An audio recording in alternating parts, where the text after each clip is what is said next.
What is history, and why should historians bother spending time on it? Those are the questions this episode of Theories of History discusses.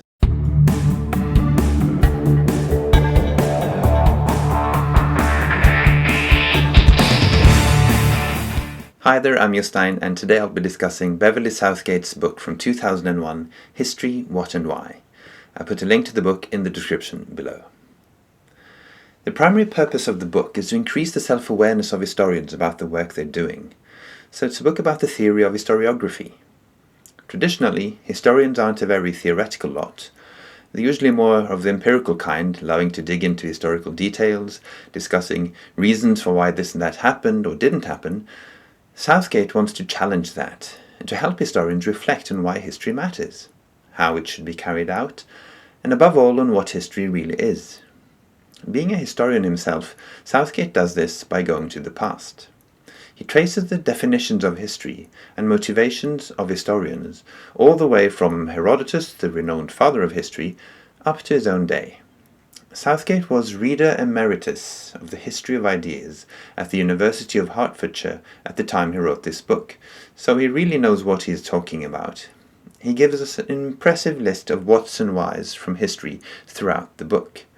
His own specialty is the early modern period, that is, from the 1500s to the 1700s, and a lot of the examples are from that time. This is often a neglected period when it comes to theory of history, and it gives a lot of really interesting examples from that period. One of the really brilliant things about this book is how Southgate shows that the traditional definition of history as describing the past as it really was didn't originate with Leopold von Ranke in the 19th century, but can actually be found all the way back to the ancient historians.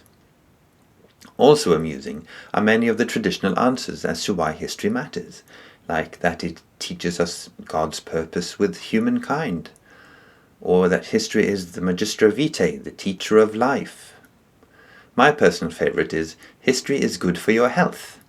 Southgate tells the story of how the Spanish king Alfonso was so entertained by listening to Roman history that he was cured of his alleged incurable illness.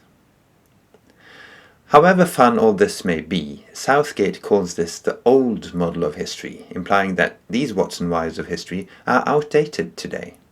And the rest of the book is a discussion of the challenges from postmodernism to this traditional understanding of history as the past as it really was.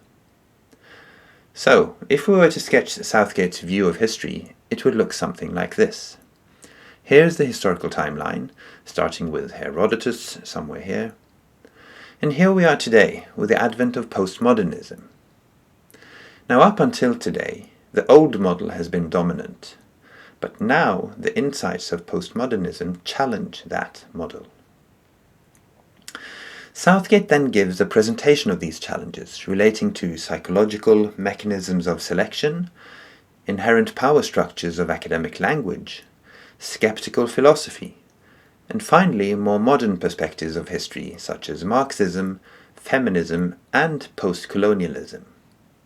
Southgate's own stand through all this is quite clear. The old model of history can no longer be maintained. Historians must face up to the very real insights of postmodernism if they are to stay relevant also in the future. The reason I chose to read this book is because I'm really interested in what historians in previous times have thought and still think today about what history is and why it matters. It turned out to be a bit different from what I had expected, though. As I said, it does go through different motivations and definitions of history in the past, but it only does so for a couple of chapters. The book as a whole is primarily dedicated to countering the old model in light of the subjectivism and relativism of postmodernism. Ooh, a lot of isms there. And Southgate's view of history is, in my opinion, a bit oversimplified. As such, the book is itself a historical statement to the very real challenge that postmodernism posed to historiography around the turn of the millennium. So maybe someday this book will itself end up in another book about the previous whats and whys of history. Who knows? That's all about Beverly Southgate's History, What and Why. All in all, if you are interested in both old and new answers to the question of what history is and why it matters, this is a very readable introduction. Thanks for watching, and if you'd like to watch more videos about theories of history, I hope you consider subscribing.